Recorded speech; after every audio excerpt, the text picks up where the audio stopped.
네, 지난 주간에 저는 아주 독특한 경험을 했습니다. 우리가 성령의 능력이라는 말을 들으면 제일 먼저 떠오르는 것이 기도회입니다. 기도회. 제가 은혜 받았을 때도 그랬고요. 제가 처음에 예수 믿을 때 그때는 부흥회가 아주 성황리에 진행됐어요. 부흥회. 이런 부흥회 참석해 보신 적이 계시죠? 얼마나 새벽도 뭐 한 2시간 말씀 들어요. 그리고 밥 먹고 와가 또 10시부터 또 점심때까지 또 말씀을 들어요. 그리고 오후에도 또 성경 공부가 있습니다. 그리고 저녁에도 집회를 하면 밤 12시 넘긴 것은 보통이에요. 그렇게. 그러다가 이제 뭐, 저 같은 경우에는 아예 책가방을 사들고 와가지고 교회에서 부흥회하고 거기서 밤새도록 철학기도 하고 그 다음날 새벽기도 하고 그리고 학교 가고 그렇게 했어요.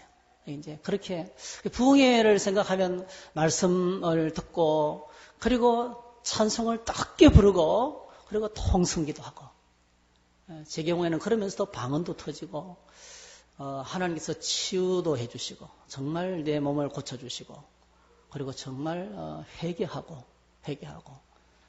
그렇게 눈물을 많이 흘리고 하나님께 통해져 보겠던 그런 기억이 납니다. 그래서 이 성령을 떠올리면 기도해, 뜨거운 기도해, 합심해서 통성기도하는 기도해, 이걸 이제 머리에 떠올리게 됩니다.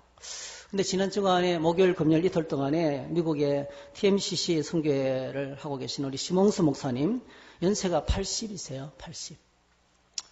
생체 재료공학 박사입니다. 임플란트 제로 이런 거 오래전부터 연구하셔가지고 뭐 엄청 겁으로 사시고 그리고 세상에서 완전히 성공하신 분. 근데 다 내려놓고 이제 목회자가 되셔서 이렇게 이제 가정사역을 하시고 TE라고 선교지에서 신학훈련 시키는 이 일을 이제 연세가 많으신 분이신데 그렇게 하셨어요.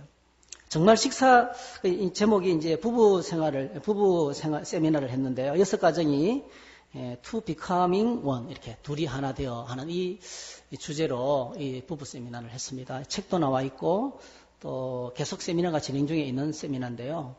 대그룹은 불가능하고 5가정, 4가정 이렇게 소그룹으로 모여서 이제 부부 세미나 하는 곳입니다.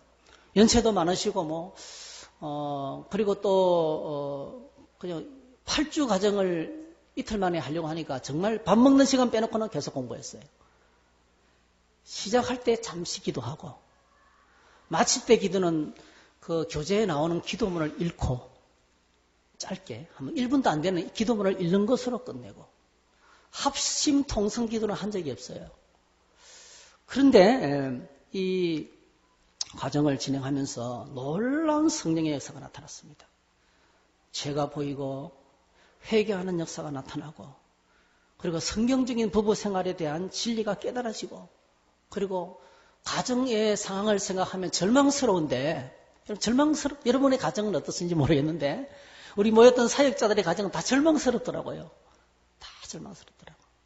겉으로 보기는 멋있게 포장되어 있는데 속에 들어가면 골마 터졌어요.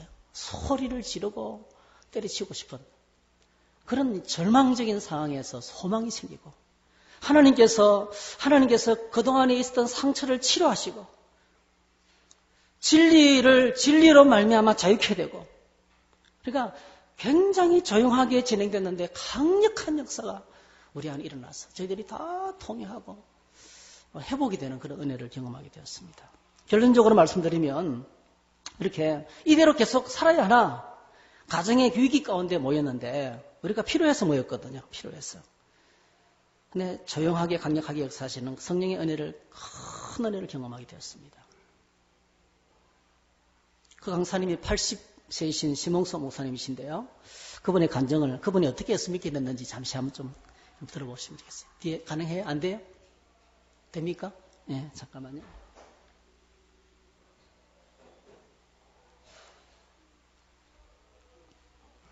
한 5, 6분 되는 짧은 간증인데 들어보시죠.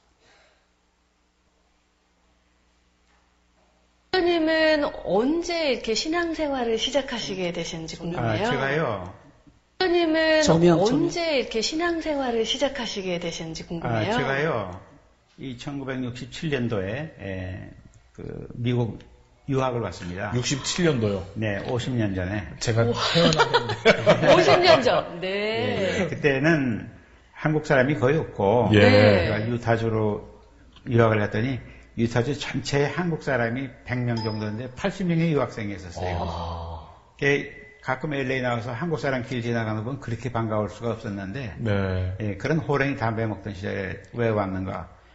박사하고 한국 돌아가서 한 자리 하려고. 예, 돈 좀 많이 벌고 사회적 지위도 올라가고, 예, 그러면은 저는 인생에 행복할 줄 알았어요. 예. 네. 예, 행복을 위해서 제가 유학을 왔다고 말씀드릴 수가 있고요. 예. 예, 그런데 제가 이제 박사하고 제가 아주 독특한 분야를 했는데, 그 인공심장 발브라든가, 네. 덴탈 임플란트라든가, 예. 이게 생체 재래공학으로 박사가 됐거든요. 그러셨군요. 예, 그거로 해서 학술 논문도 많이 발표하고, 예, 학회 가면은 제가 주강사도 하고, 예. 너무 잘 나갔어요. 예. 그리고 또 제 아내도 약학으로 박사가 돼갖고 둘이 박사가 되니까 인컴이 많아져가지고, 네. 예, 집도 몇 년 안에 4채, 내가 사는 집까지 한 4채도 가져갔고, 뭐, 재물도 있고, 사회적 명성도 없고, 그래서 이제 당연히 행복할 줄 알았는데, 내가 생각하던 행복은 거기 없었던 거죠.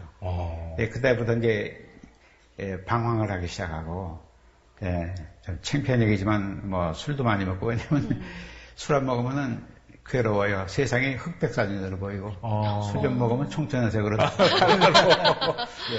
아니, 네. 다 명예도 얻으시고, 뭐, 재물도 있으시고, 재정도 넉넉하시는데 왜 괴로우셨을까요? 그 저는 지금 생각하기로 그때 하나님께서 이미 저를 이미 예정하시고 네. 내 모습, 실모습, 그러니까 돈이나 사회적 지위가 너를 행복하게 하는 것이 아니다. 이제 그 암을 깨닫게 해주시려고 그런 것 같아요. 그래서 제가 그 괴로우니까 영혼이 괴로우니까 우리 와이프하고는 이혼 직전까지 갔었거든요. 그러셨군요. 예. 근데 극적으로 어느 날은 술 한잔 마시러 이제 시내에 나갔는데 식당 앞에서 어느 교회 와서 그 전도지. 도방전도를 하는데 뭐냐면 어느 목사님이 설교 테이프였었습니다. 예. 내용은 다 잊어버렸는데 그 안에서 하신 말씀이 뭐냐면은 인생 문제의 모든 해결은 성경이 있다는 거죠. 네. 그게 가슴에 탁 이렇게 베끼면서 그러면 나도 성경 말씀을 공부하면서 내가 찾고 싶어 했던 행복을 찾을 수 있겠는가. 거기에 대해서. 네. 그동안 저는 내가 누군지, 내가 이 세상에 왜 사는 건지, 어떻게 살아야 잘 사는 건지를 굉장히 고민을 했거든요. 그래서 죽기 아니면 살기로 진짜 그때는 기도도 하나님 제가 성경에서 해답 못 찾으면 저는 자살하는 게 나아요. 이럴 각오로 새벽에 일어나서 보고 회사에 나갈 때도 점심시간에 얼른 먹고 차에 와서 성경 읽고 그때 신약과 구약의 차이도 모를 때입니다. 근데 한 달쯤 읽고 났는데요. 이상한 변화가 오기 시작하는데 어떤 변화냐면 속에서 기쁨이 넘쳐 흐르는데 네. 이 주체할 수가 없어요. 그냥 가슴이 이렇게 뛰어가지고 이러다가 심장마비 걸리는 거 아닌가. 성경만 읽으면 그래요. 예.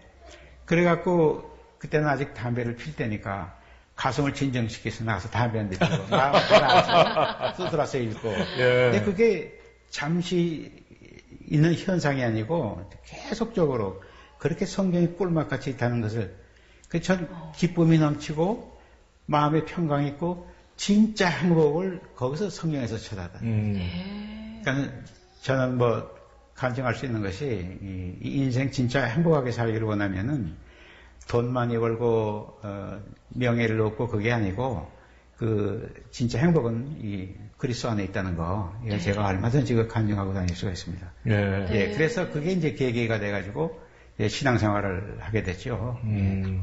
그게 이제 제가 믿게 된 계기고요. 그 성경책을 읽다가 가슴이 뜨거워지시고 담배도 한 대 피시고. 그러시다가 이렇게 예. 교회를 나가시게 된 거네요. 예. 교회는 그때 형식적으로는 나갔습니다. 네. 그렇지만은 성경은 늘 트렁크에 있다가 들어갈 땐 살짝 꺼내 들어가고 성경을 한번 보지도 신약 구약도 모를 때니까. 네. 근데 깨달아지기 시작하는데 하나님께서 이제 깨닫게 해주시는 성령께서 참 놀라울 정도로 그렇게 첫 해에는 제가 한 신약을 40번을 읽었는데 40번이요. 예.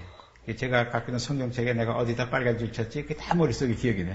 하도 많이 읽으니까. 근데 참 신기한 거가 모르는 게 얼마나 많겠습니까? 네. 앞에서 이해 안 된 건 저 뒤쪽 쭉 가면 거기에 해답이 거기 있어. 또 그 뒤에서 이게 뭘까 그런데 그것도 보면 앞에 와서 읽을 때 해답이 나와요. 그래서 성경은 성경으로 풀어야 한다. 예. 그것도 경험하고 저는 말씀이 너무 좋았습니다. 예. 그때 예.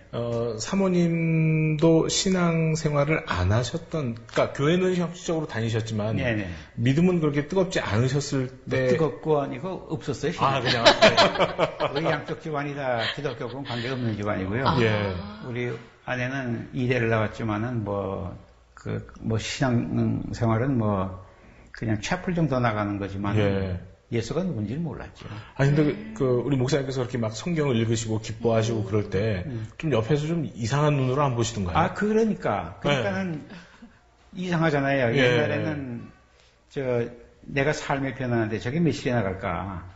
또 옛날로 돌아가겠지. 근데 안 돌아가거든. 그러면서 이제 관심 갖기 시작한 것 같아요. 한 10개월 뒤에 또 예수님 영접하고 10개월 후에. 네, 그래서 이제 옛날 이혼 직전 갈 때까지 부부싸움 하느라고 밤 2시, 3시까지 악유했는데 그 다음부터는 지가 깨달은 진리를 설명하는데 밤 2시, 3시까지 예. 내용이 그냥 완전히 바뀌어버렸네요. 완전히 바뀌었죠. 예. 그래서 지금은 저에게 둘도 없이 귀한 동역자고 네. T사역이나 가정사역도 저를 도와주는 처지가 아니고 코-리더 똑같은 입장에서 지금 하고 있고요. 그렇게 지금 아주 귀한 동역자가 예수님 때문에 생긴 거죠. 그럼 네. 인터넷에 들어가면 이분의 그 전체 내용이 다 있는데요. 아주 압축해서 이렇게 되어 있는 걸 봤습니다. 제가 이 세미나를 참석하고 이분의 간증을 들으면서, 정말 하나님 말씀 그대로구나, 성경 그대로구나 하는 걸 느꼈습니다. 데살로니가 교인들이 사도 바울을 통해서 말씀을 들을 때 5절에 있는 우리 복음이 너희에게 말로만 이런 것이 아니라 또한 능력과 성령과 큰 확신으로 된 것이다. 성령의 기쁨으로 말씀을 들었다. 하나님의 말씀이 너희들에게 시작됐는데 온 세상으로 퍼져가기 시작했다. 이걸 경험하게 됐어요. 그러니까 이분이 말씀을 듣고 한 분의 영혼이 하나님의 말씀을 듣고 여러분 중국에 이분이 TE를 처음 소개했는데요. TE가 선교지에서 이제 선교지에는 신학교가 갈 수 없으니까 선교지에서 이제 사역자를 키우는 걸 했는데 지금 430만 명을 키웠어요. 이분을 통해서 TE를 한 분이 430만. 어마어마하더라고요. 제가 이 말씀 그대로구나. 한 사람이 하나님 말씀을 받으니까 이 중국의 수많은 영혼들이, 그래서 그 중국의 교회, 가정교회 지도자들이 그렇게 말한대요. 중국 교회사를 쓰면 이 목사님의 이야기를 한 챕터를 써야 된다고. 당신 때문에 중국의 기독교 역사가 바뀌어졌다고. 그런 고백을 한대요. 이제 하나님이 이렇게 강력하게 말씀으로 역사를 하셨습니다. 제가 이번에 말씀을 들으면서 이 데살로니가전서의 말씀이 생각나면서 그런 생각이 들어요. 오늘 저와 여러분들이 하나님 말씀의 보좌 앞에 나갈 때 우리가 기도해야 될 제목이 있어요. 성령의 능력으로. 하나님 오늘도 성령의 능력으로 말씀 앞에 나가게 해주시기 원합니다. 이게 믿음의 눈을 못 뜨면 아담과 하와가 범죄했을 때 했던 그 블레임 게임이요. 비난 공방이 교회 안에서도 있고 그리고 가정 안에도 있습니다. 가정 안에도 당신 때문에 이렇게 잘못됐다고 이야기합니다. 당신 한 게 뭐냐고 이렇게 이야기합니다. 교회 안에도 마찬가지예요. 은혜를 못 받으면 아니 목사님 말씀을 왜 저렇게 전하시지? 그렇게 이야기합니다. 비난하네, 비난. 근데 제가 이 말씀을 들으면서 경험한 게 뭐냐 하면은 이거는 다른 사람 문제가 아니고 내 문제다. 내가 하나님의 말씀을 들을 때에 기도해야 되겠어. 그래서 오늘 제가 이런데 기도할 때 제가 느낀 것은 매주일마다 말씀을 들을 때, 조용히 말씀 읽고 묵상하며 나갈 때, 말씀을 읽을 때, 들을 때, 성경을 공부할 때 형식은 중요하지 않아요. 수필 같은 강의를 듣든지 수필 같은 제목 설교를 듣든지 스마트한 아니면 성경을 풀어 해석하는 강의 설교를 듣든지 아니면 양육훈련을 받고 제자훈련을 받든지 아니면 홀로 말씀의 보좌 앞에 나가든지 형식은 상관없어요. 형식은. 그냥 둘러앉아서 대화를 주고받았을 뿐인데 심장이 뒤집어지고 마음이 새로워지고 삶이 무거운 몽에서 해방되고 하나님의 강력한 역사를 경험했어요. 그래서 중요한 것은 하나님의 말씀이 선포될 때 성령께서 역사하심으로 기쁨으로 말씀을 받는 것이 중요하다는 것입니다. 그래서 오늘 저와 여러분들이 기도할 때 이렇게 기도해야 돼요. 주여, 내가 말씀의 보좌 앞에 나갈 때 성령께서 역사해 주시기 원합니다. 성령께서 역사해 주시기 원합니다. 내 입에서 비난이 끝나야 됩니다. 비난하고 책망한다고 바뀌는 거 하나도 없습니다, 여러분. 남편이 아내를 책망하고 목사가 신자들을 책망하고 성도들은 목사를 비난하고 뭐 이렇게 아무리 비난해도 세상은 안 바뀝니다. 점점 더 지옥이 될 뿐이에요. 개선되지 않습니다. 책망하면 개선되는 것처럼 보이죠. 당신 왜 새벽기도 안 나와? 그래가지고 교회를 할 수 있겠어? 그럼 어떻게 하겠어요? 그러면 회개하고 눈물을 철철 흘리면서 변화될까요? 절대로 안 변화됩니다. 중요한 것은 뭡니까? 다른 사람 볼 필요가 없어요.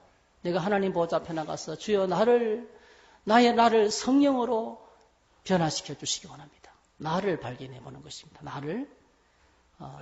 이것이 그래서 기도의 제목이 되어야겠다. 하나님 말씀 앞에 나갈 때 그냥 내가 은혜 받으면 되는 거예요.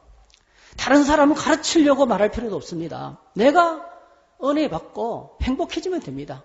그럼 내가 행복해지면 내 옆에 있는 사람도 행복해집니다. 할렐루야. 내가 감사하면 나와 같이 있는 사람이 감사하게 됩니다. 이것이 하나님이 원하시는 질서고 하나님께서 기뻐하시는 것을 깨닫게 됩니다. 그래서 제가 말씀을 쭉 들으면서 계속 이런 말이 내 안에 떠올랐어요. 한번 따라 하실까요? 오직 성령의 능력으로. 오직 성령의 능력으로. 한번 따라 합시다. 오직 성령의 능력으로. 이게 신앙생활의 본질입니다, 여러분. 신앙생활에 왜 실패가 오느냐 하면은 자꾸 내가 뭔가를 하려고 하는 거예요. 우리는 너무 잘 잊어버립니다.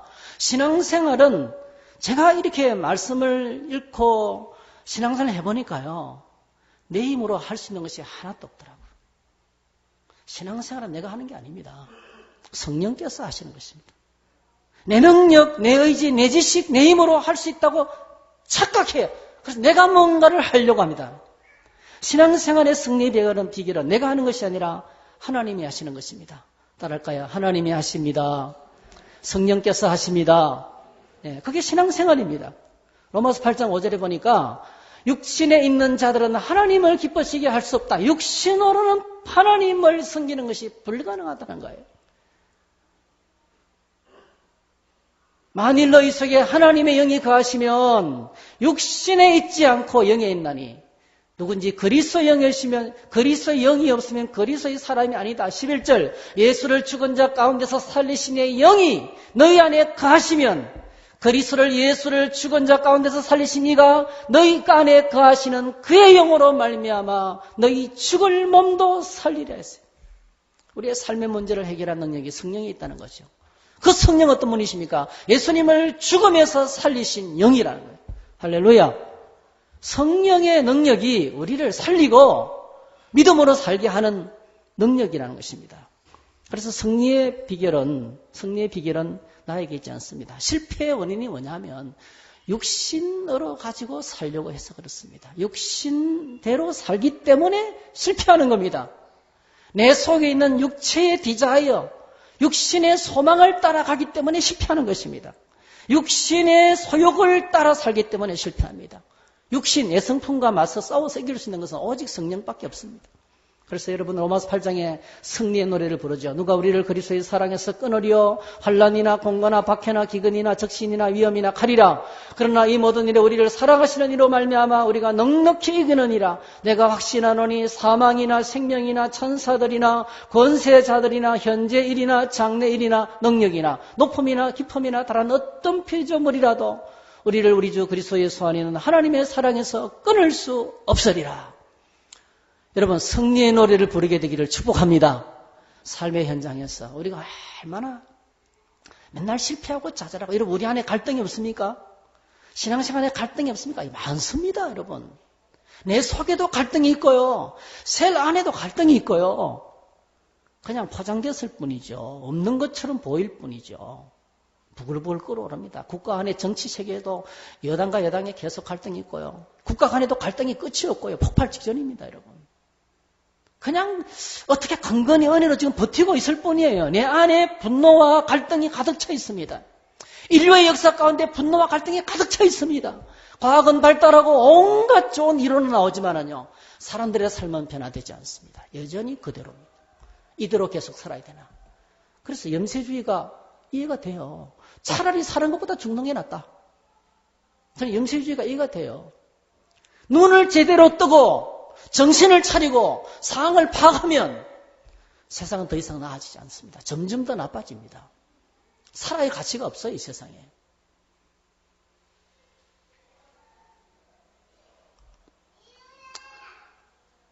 그래서 오늘 수화 이런데 승리해야 되는데, 승리는 우리 주 예수 그리스도로 말미암아, 우리를 사랑하시는 이로 말미암아 승리가 옵니다.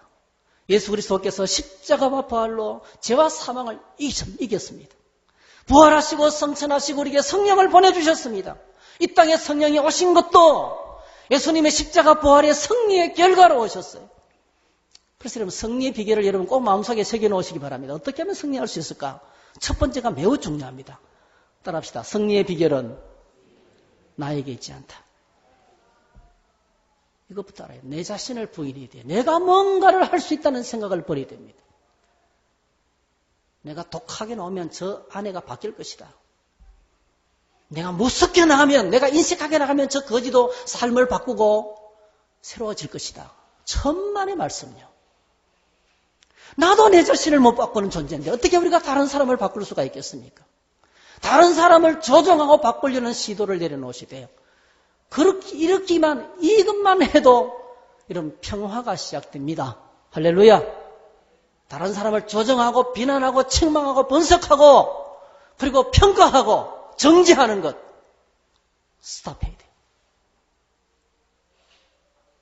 그것만 내가 할 수 없다는 것만 시작해도 평화는 시작됩니다.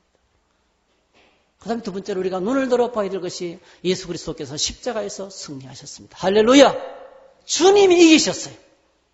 그래서 예수 그리스도 안에 있으면 예수님의 승리가 내 승리입니다. 주님이 이기셨습니다. 그리고 또 놀라운 것이 예수님께서 우리에게 성령을 보내주셨어요.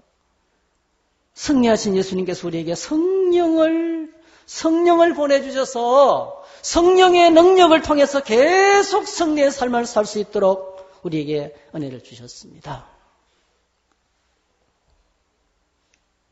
정리하면 이렇습니다. 우리 안에 갈등이 있는 이유는요, 여러분 예수 믿지 않고 그냥 살면 갈등이 없습니다. 왜냐하면 애성품만 있기 때문에, 우리 안에 애성품만 있기 때문에 그대로 애성품대로 살면 돼요. 다른 사람이 어쨌든 간에 남은 잘 살면 되니까 그냥 사기를 치시든지 속이든지 다른 사람의 가정을 파괴하든지 상대방의 건강을 무너뜨리든지 상관없이 내만 돈 벌고 잘 먹고 잘 살다가 죽으면 끝이니까. 이게 세상 가치관이에요. 그게 애성품이 시킨 대로 살아가는 것입니다. 다른 사람 신경 안 씁니다. 나만 잘 되면 돼요. 애성품은 무섭도록 이기적입니다. 그런데 예수 믿으면 내 안에 하나님이 주신 성품이 들어오는 거예요. 그러면 안 돼. 이렇게 하네요. 그러면 안 돼. 새 성품이 들어오니까 그때부터 갈등이 시작되는 거예요. 이렇게 계속 살아서는 안 되는데 갈등이 시작되는 거예요. 새로운 목표가 주어지고 세상하고 전혀 다른 가치관이 들어오고 믿음의 세계에 들어오면 갈등이 시작됩니다, 여러분. 제대로 믿으면 갈등이 시작됩니다. 진짜 전쟁이 시작됩니다. 이 전쟁이 일어났을 때 어떻게 합니까? 대부분의 많은 사람들은 그냥 육신대로 삽니다. 그래, 니라고 특별한 별수가 있나? 니 혼자 특별하게 그렇게 살아봤자 아무도 안 알아줘. 니 그렇게 살다가는 망해. 세상하고 똑같이 살아. 그러면서 육체의 소욕을 우리에게 줍니다. 육체의 소욕대로 살면 반드시 찾아오는 것이 패배감입니다. 욕하고 비난하고 싸워보십시오, 여러분. 지내놓고 나면 반드시 내가 또 실패했구나. 패배감이 찾아옵니다. 그 결과 엄청난 고통이 내 안에 찾아오고 가정 안에 찾아오고 여러분 회사 뒤집어놔 보세요. 네? 한번 내가 뒤집어 놓을 거야. 고통이 찾아옵니다. 죄 지은 사람 잡아가두고 족친다고 세상이 바꿔집니까? 얼마나 많은 사람들이 감옥에 갔다 옵니까? 변화됐습니까, 여러분? 변화되는 게 아니고 더 악해집니다, 여러분. 계급장에 붙어가지고. 김구 선생님이 말했죠. 형무소 10,000개 있는 것보다 교회 하나 있는 게 낫다 그랬어요. 진짜 변화는 교도소지만은 진정한 변화는 그게 있지 않다는 거예요. 그러나 오늘 저와 여러분들이 성령의 도우심을 받으면 우리는 승리하게 됩니다. 그리고 기뻐하게 될 줄 믿습니다. 그래서 우리가 신앙생활은 성령의 능력으로 살아야 되는 거예요. 성령님을 아셔야 됩니다. 성령님이 어떤 분이십니까? 많은 사람들이 성령을 생각하면 성령이 내게 오시면 좀 미치고 광적이 되고 이성을 잃어버리고 그리고 뭔가에 사로잡혀서 신들린 사람처럼 비정상적이 되는 것으로 생각합니다. 성령이 오는 것을 좀 두려워합니다. 성령이 누군지 모르시기 때문에 그렇게 하는 거예요. 성령이 어떤 분이신지 알면 그런 생각하지 않아요. 어떤 분은 성령은 단순한 파워나 감동을 주는 영향력 정도로만 생각해요. 성령을 생각하면 그렇게 성령을 깎아내리는 것입니다. 왜냐하면 성령이 어떤 분이십니까? 창세기 1장 2절에 보니까 흑암이 깊음이 있고 하나님의 영은 수면에 영원히 하시니라. 성령은 천지를 창조하신 분 영입니다. 할렐루야. 천지를 창조하신 전능하신 분이십니다. 성령은 히브리서 9장 14절에 따라합시다. 영원하신 성령. 성령은 영원하십니다. 성령은 전능하시고 영원하시고 그 다음에 성령은 시편 139편 7절 8절 내가 주의 영을 떠나 어디로 가며 주의 앞에서 어디로 피하리까? 내가 하늘에 올라갈지라도 거기에 계시고 서울의 자리를 펼지라도 거기 계시나이다. 누가요? 성령께서 안 계신 곳이 없다는 거예요. 성령은 어디에나 계시는 영이십니다. 성령은 어디에나 계시는 영이십니다. 예배당 안에만 계시는 분이 아니십니다. 여러분 교회를 찾는 것은 매우 중요하지만 꼭 기억하셔야 됩니다. 예배당 신앙을 탈피해야 됩니다. 예배당은 성전이 아닙니다, 여러분. 우리가 함께 모이는 예배하는 처소일 뿐이에요. 여기에 성령은 계시는 것은 분명합니다, 여러분. 왜? 말씀이 선포되고 예배하니까. 근데 동일한 성령께서 여러분의 직장에도 계시고 사업장에도 계시고 누군가 쑥덕거리면서 죄를 짓는 자리에도 계시고 홀로 찬양하면서 천국 같은 은혜를 받을 때도 거기 계시고 내가 주의 영을 떠나 어디로 피하리까? 이 땅에 하나님의 성령을 펴서 갈 곳은 없다는 거예요. 우리나라 사람들이 동남아시아 지역을 여행하면서 한국을 떠났으니까 골프채를 메고 여행을 떠났는데 골프만 하는 게 아니더라고요. 구멍골프라요, 구멍골프. 성적으로 타락하고 안 보니까. 그리고 희한한 음식을 먹고 별짓을 다 하면서 다니잖아요. 하나님 거기 계십니다. 스마트폰이 있는 곳에 비밀은 없다. 그게 아니고요. 성령이 거기 계시기 때문에 골방에서 귀에 대고 말한 것을 지붕에서 노출시키는 것이 하나님이 하시는 것입니다. 고린도전서 2장 10절에 보니까 성령은 모든 것 하나님의 깊은 것까지라도 통달하신다. 성령께서 모르시는 것이 없다는 거예요. 여러분 어느 누구도 성령님을 속일 수는 없습니다. 그분은 나의 깊은 곳까지 아십니다. 아무리 감춰놓아도 아시는 분이십니다. 성령은 전지하신 분이십니다. 그분은 전능하시고 영원하시고 어디에나 계시고 그리고 뭐예요? 전지하신 분이십니다. 마태복음 28장 19절에 놀라운 말씀을 합니다. 그러면 너희는 가서 모든 민족으로 제자를 삼아 아버지와 아들과 성령의 이름으로 세례를 주고 아버지와 아들과 성령의 이름으로 세례를 여러분 성령 어떤 분이십니까? 아버지와 아들과 성령 아버지 이꼬로 아버지와 동등하고 아버지 이꼬로 예수님 이꼬로 성령님 하나님 아버지가 하나님이신 것처럼 예수님이 하나님이신 것처럼 성령님도 동일한 하나님이라는 거예요. 성령님은 삼위일체 하나님이세요. 영광과 권세와 능력이 동일하신 하나님이세요. 성령님이 하나님이시다. 우리는 자꾸 이렇게 생각해요. 유교 문화에 젖어서 자꾸 교회 안에 들어와도 장로님은 높으시고 목사님은 높고 뭐 이렇게 자꾸 높낮이를 생각해요. 삼위일체를 생각해도 하나님 아버지는 아버지고 하나님의 아들은 그 집의 아들이고 성령님은 일만 시키는 대로 행하는 마당새고 자꾸 이렇게 뭔가를 없는 질서를 만들어내요. 따라합시다. 하나님은 동등하시다. 똑같은 분이세요. 교회 안에 우리는 다 똑같습니다, 여러분. 높낮이 다 우리는 주님 안에서 형제가 가족에 무슨 높낮이가 있습니까? 하나님에서 가족인데요. 무슨 높낮이가 있습니까? 역할이 다를 뿐이에요. 직분을 맡을수록 책임이 더 많아집니다. 한 집안의 아버지의 책임은 너무나 큽니다, 여러분. 아버지가 개망나니처럼 살면 그 집안이 엉망이 됩니다. 아버지가 희생하면서 온 가족을 위해서 받들어 섬기는 종으로 살면 그 집안 행복합니다, 여러분. 책임을 크게 맡은 것뿐이죠. 그런데 세상 질서가 가정 안에 들어오고 믿음 생활에 들어오면 주님께서 말씀하셨던 것처럼 이 세상 주관자들이 세상을 주관하는 것처럼 그들은 은인이나 칭함을 받기를 좋아하고 너 내 때문에 살아? 너 내 잊으면 죽여버려? 내 은혜 절대로 잊으면 안 돼. 영원토록 나에게 봉사해.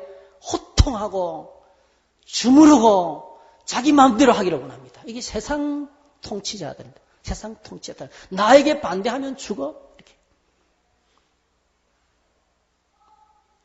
슬프게도 우리나라는 모든 대통령들이 다 감옥 가요.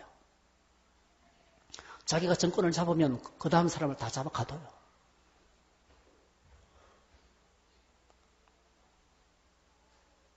왕조가 바뀌면 전왕조를 피비린낸다는 살인을 하는 것처럼. 이 세상 질서입니다, 여러분. 세상 질서. 어떤 죄를 뒤집어 씌워서도 조용히 시키는 거예요. 세상 통치자입니다, 여러분. 여러분, 북한의 김정은이만 나쁜 줄 아세요? 이 땅의 사람들은, 이 땅의 질서는 죽이는 겁니다, 여러분. 상대방을 죽이는 거예요. 그런데 여러분, 하나님의 질서가 들어오면 아버지와 아들과 성령이 자발적으로 아버지는 우리를 사랑하셔서 구원할 계획을 세우시고 아들은 자발적으로 오셔서 죽으시고 성령은 예수님께서 보내셔서 예수님 대신 이 땅에서 계속 구원하시는 일을 하고 계시고 할렐루야. 높고 낮음이 아닙니다. 자기 역할을 충실하게 감당할 뿐이에요. 성령이 하나님과 동등한 하나님이라는 사건이 드디어 신약에 터집니다. 신약사랑. 신약교회가 시작되면서 사건이 벌어지는데 여러분 잘 아시는 아나니아 삽비라 사건이에요. 아나니아라는 사람이 은혜를 받았어요. 교회 앞에서 우리 집에 밭이 있는데 팔아서 교회에 바치겠습니다. 교회 앞에서 공포했어요. 박수를 받았습니다. 집에 들어가서 밭을 팔았습니다. 돌아와가지고 바치려고 하니까 아까웠어요. 얼마를 감춰두고 적게 들고 왔어요. 딱 헌금을 들고 들어오는데 베드로가 맞이하면서 너 왜 교회를 속이느냐고. 당신 왜 교회를 속이느냐고. 교회 사람들은 속일 수 있지만 성령은 속이면 안 된다. 너 성령을 속였다. 봐요. 너 교회를 속였다. 두 번째, 너 성령을 속였다. 마지막이 뭡니까? 사람에게 거짓말한 것이 아니고 하나님께 거짓말했다. 그래서 성령은 하나님이시다. 우리가 속일 수는 하나님이시다. 그렇게 사건이 벌어졌어요. 그리고 이 말이 딱 떨어지는 순간에 이렇게 됐습니다. 아나니아가 이 말을 듣고 엎드려서 혼이 떠나니 이 일을 듣는 사람이 다 크게 두려워하더라. 성령 하나님이십니다. 성령 하나님이십니다, 여러분. 아무렇게나 취급하면 안 됩니다, 여러분. 성령께서 주시는 거 내 마음대로 판단해서는 안 돼요. 성령의 역사를, 성령님을 내 마음대로 난도질해서 안 됩니다. 내가 좋아하는 것은 받아들이고 내가 싫어하는 것은 잘라내고 아닙니다, 여러분. 하나님을 대적하는 것입니다. 에베소서 4장 30절 우리가 마음대로 살면 하나님의 성령을 근심하게 한다는 거죠. 우리가 육체의 소욕을 따라서 내 생각대로 내 철학대로 내 가치관대로 하나님 성령을 존중하지 않고 하나님을 존중하지 않고 말씀을 존중하지 않고 내 마음대로 살면 성령은 근심하며 슬퍼하시는 분이십니다. 정리하면 성령은 단순한 영향인 것도 아니고 그거 받으면 미치는 것도 아니고 성령은 하나님이십니다. 한번 따라하실까요? 성령 하나님. 성령 하나님, 우리가 예배하고 기도하고 모시고 섬겨야 될 분이신 것을 소개하고 있습니다. 이 성부 하나님께서 창세전부터 우리의 구원을 계획하셨어요. 예정하시고 선택하셨습니다. 에베소서 1장에 나오죠. 성자 예수님께서 하나님이 계획하신 구원 계획을 듣고 자발적으로 이 땅에 오셔서 영광의 보좌를 버리시고 낮고 천한 이 땅에 오셔서 십자가를 지셨어요. 십자가를 통해서 다 이루셨습니다. 그리고 부활하시고 성천하신 예수님께서 우리에게 성령을 보내주셨어요. 그 사건이 바로 오순절 성령 사건이에요. 오순절날 성령이 오시자마자 제일 먼저 하신 일, 하나님께서 교회를 만드셨습니다. 이 교회는 여러분이 아시는 것처럼 마태복음 16장에 예수님께서 가이사라 빌보식을 거니다가 제자들의 신앙 고백을 듣고 난 다음에 주는 그리스도시요 살아계신 하나님의 아들입니다. 이 신앙 고백을 듣고 아무한테라도 이야기하지 마라. 청기 누설이다. 청기다. 아무한테도 알려주면 안 된다. 너희들만 알고 있으라. 그러면서 가르쳐줬던 것이 내가 교회를 만든다. 내가 일단 교회를 세우겠다고 약속하셨는데 언제 이루어졌습니까? 주님 십자가에 죽으시고 부활하시고 승천하시고 그리고 성령이 오셨을 때 그 교회가 이루어진 거예요. 하나님의 약속이 이루어지신 거예요. 그래서 성령은 약속의 성령이십니다. 할렐루야. 약속하신 그것을 이루시는 분이세요. 약속하신 것을 이 땅에 이루셨는데 그것이 바로 교회입니다.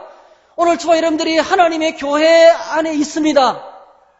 성령의 약속이 이루어진 현장 속에 들어가 있는 거예요. 성령께서 역사하신 현장 가운데 우리가 들어가 있는 거예요. 그래서 이 땅에 오셔서 교회를 세우시고 지금도 일하시고 계시는 분이신데 그 성령님 구체적으로 어떤 일을 하시는지 우리가 봐야 돼요. 성령 어떤 일을 하십니까, 여러분? 제일 첫 번째 일이 성령은 우리 안에 들어와 계십니다. 할렐루야. 너희 속에 하나님의 영이 거하시며 이걸 보고 우리는 내주라 그래요.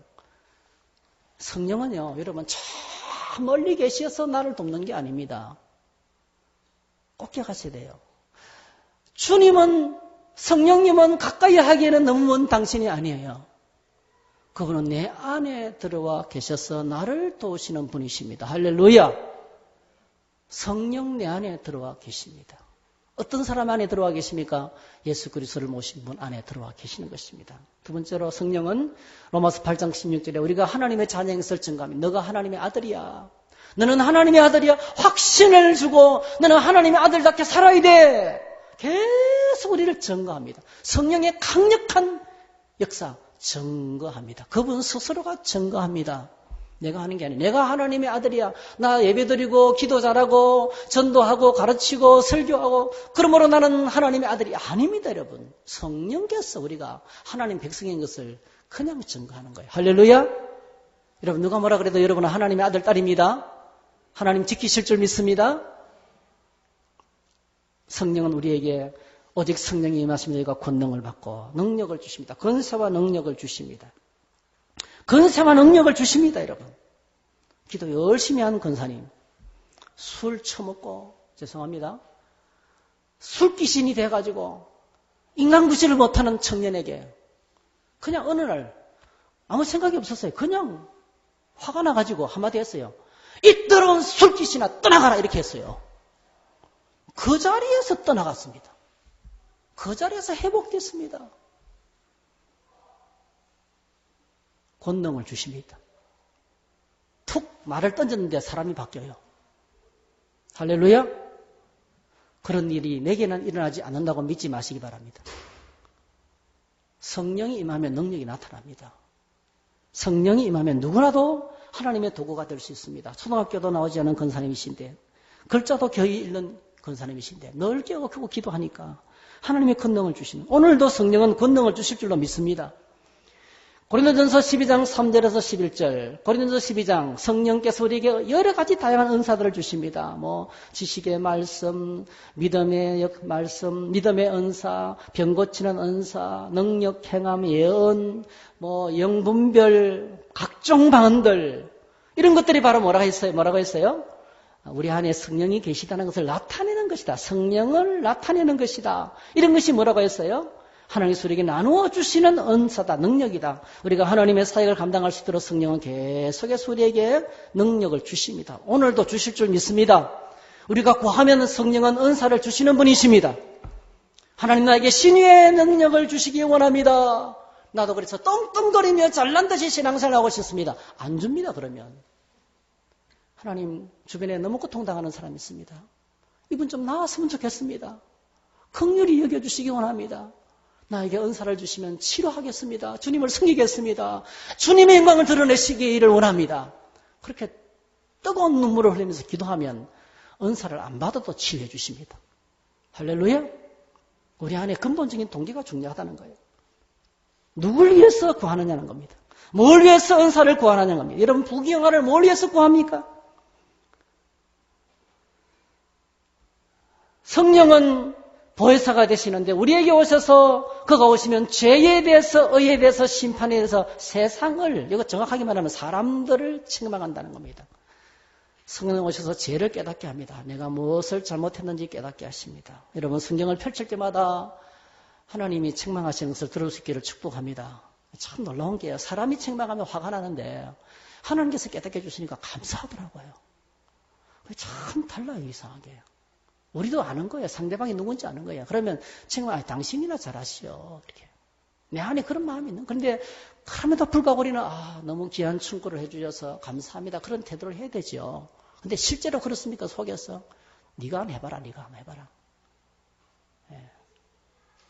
이게 우리가 비난하는 겁니다. 우리는 상대방의 것을 있는 뭐 그대로 받아들여. 그런데 완전하신 하나님이 오셔서 말씀하시면 굴복이 되는 거예요. 굴복이.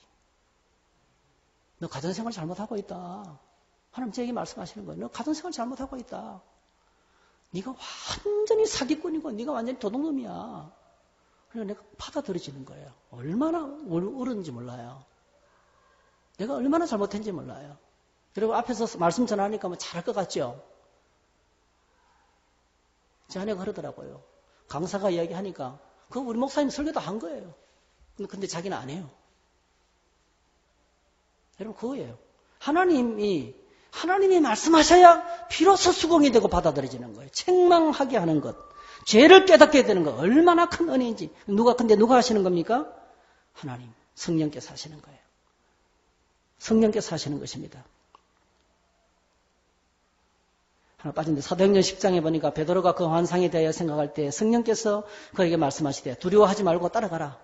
그러니까 고넬료가 사람을 보냈는데 베드로가 주저하고 있어. 이방인이니까 주저하고 있는데 야 겁내지 말고 받아들이고 따라가라. 이렇게. 성령 우리에게 계속해서 안내해 주시고 어떻게 할 것인지 지시해 주십니다. 로마서 8장 13절에 보니까 이 놀랍습니다.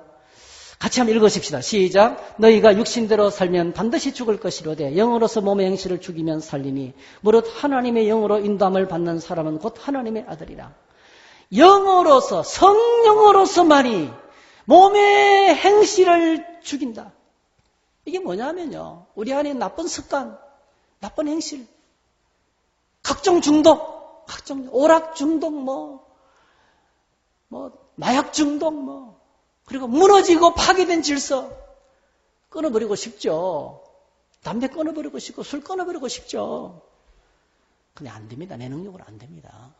도박을 안 하려고 손을 도끼로 잘라도 또 하더라고요. 이게 다 낫기 전에 그 사이에 끼고 또 하더라고요. 제가 봤어요. 집을 다 날리고 내 죽으면 내 앞으로 도박하면 진짜 너의 종이다. 그렇게 말하려고 손을 잘라고 붕대까지 감았는데 다 낫기도 전에 또 끼우고 하더라고요. 이렇게. 그게 내 능력으로 안 되는 거예요. 근데 놀랍습니다. 성경은 우리의 삶의 나쁜 행실을 끊어버리고 싶은 죄를 처리하십니다. 할렐루야. 성령이 하시는 것입니다. 고린도전서 2장 12절 13절 오직 성령께서 우리를 가르치십니다. 사람의 지혜로 가르치는 것이 아니고 성령께서 가르치십니다. 성령께서 가르치십니다. 고린도후서 1장 3절 모든 환난 중에 있는 자들을 위로하십니다. 모든 환난 중에 있는 자들을 위로하십니다.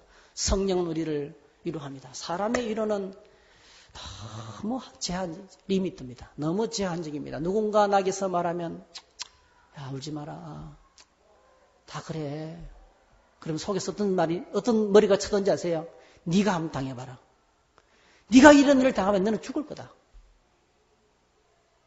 위로가 되는 것처럼 보이지만 한편으로 또 안 돼요. 여러분, 하나님은 우리를 완전하게 위로하십니다. 하나님의 위로가 진짜 위로입니다.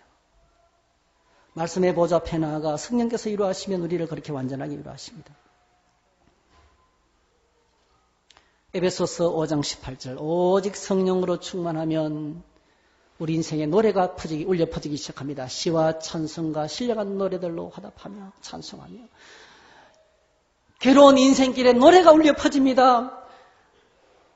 문둥이들이 살고 성 밖에서 내쫓김을 받아 살아가는 비참하게 살아가는 배단위 동네에 잔치가 벌어집니다.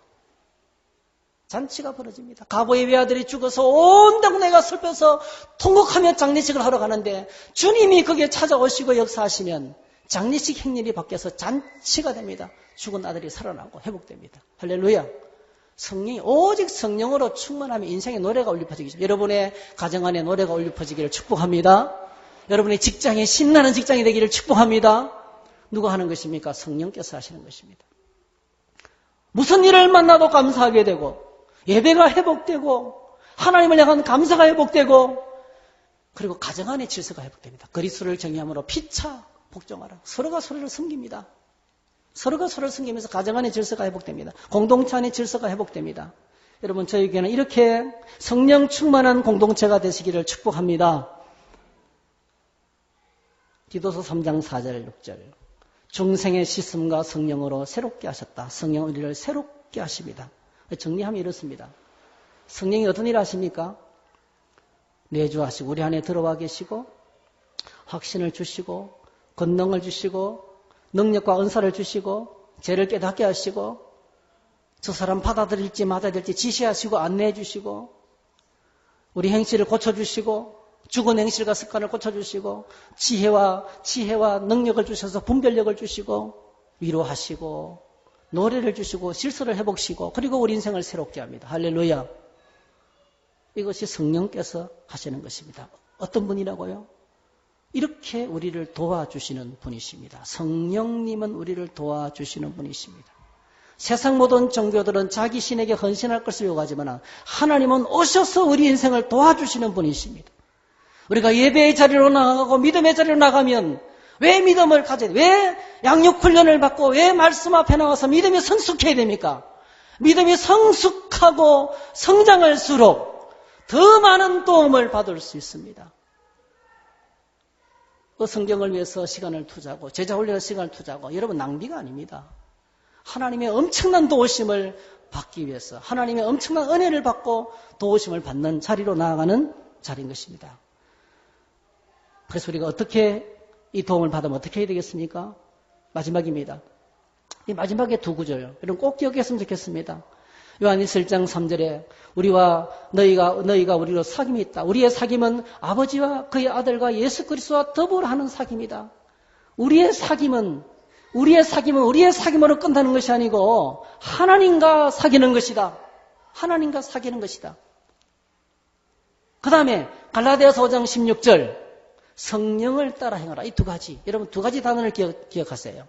하나님과의 사귐, 성령을 따라 사는 것. 무슨 관계가 있을까요? 우리가 사귀는 데는요. 사귐에는 단계가 있습니다. 첫 번째는요. 업무적인 만남이죠. 업무적인 만남. 우리 성도들 가운데서도 하나님을 업무적으로 만나는 분들이 상당히 많습니다. 동사무소에 어떨 때 찾아갑니까? 서류 뗄 일이 있을 때 찾아갑니다. 그리고 갔다 오고 난 다음에 어떻게 합니까? 다시는 안 찾아갑니다. 인생을 살다가 힘든 일을 만나면 하나님 도와주세요. 찾으러 갑니다. 자녀가 입시가 있으면 우리 아들 입시 붙게 해주세요. 근데 입시가 끝나면 다시는 안 찾습니다. 업무적으로 만나는 분이 많아요. 하나님을 업무적으로 만나는 분이 많아요. 비즈니스 합니다. 비즈니스. 뭔가 일이 있어서 만나러 가는 거예요. 일이 없으면 안 갑니다. 여러분 신앙생활 비즈니스 관계로 주님과의 관계가 계신 분이 계시지 않습니까? 그런데 그게 무슨 사랑이 있고 그게 무슨 감동이 있고 은혜가 있겠습니까? 예배 빨리 끝나면 좋지 뭐. 교회 왜 오느냐? 빨리 집에 가기 위해서 오는 거예요. 산에 왜 올라가느냐? 내려오기 위해서 올라가는 거예요. 그래서 대놓고 들으라고 여자의 치마와 설교는 짧을수록 좋다 그러고 하나님과 같이 있는 시간이 불편한 거예요.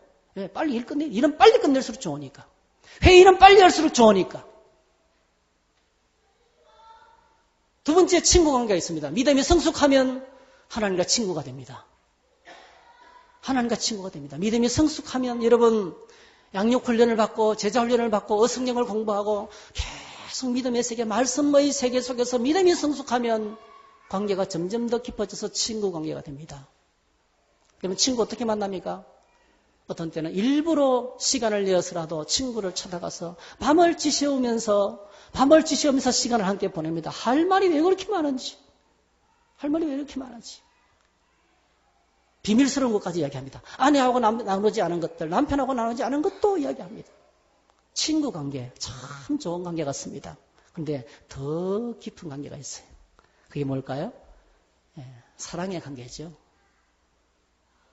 누군가를 사랑하면 같이 있고 싶고 헤어지면 아쉽고 헤어지면 아쉬운 거예요. 기도 시간이 끝나면 아쉬운 거예요. 다음 말씀 묵상 시간에 기다리시는 겁니다. 예배가 사모가 되는 거예요. 하나님이 사모가 되는 거예요. 그냥 늘 가슴 속에 있어요. 늘 주님이 내 가슴 속에 있습니다. 늘 예수님이 내 가슴 속에 남아 있습니다. 여러분, 내 가슴 속에 있습니다.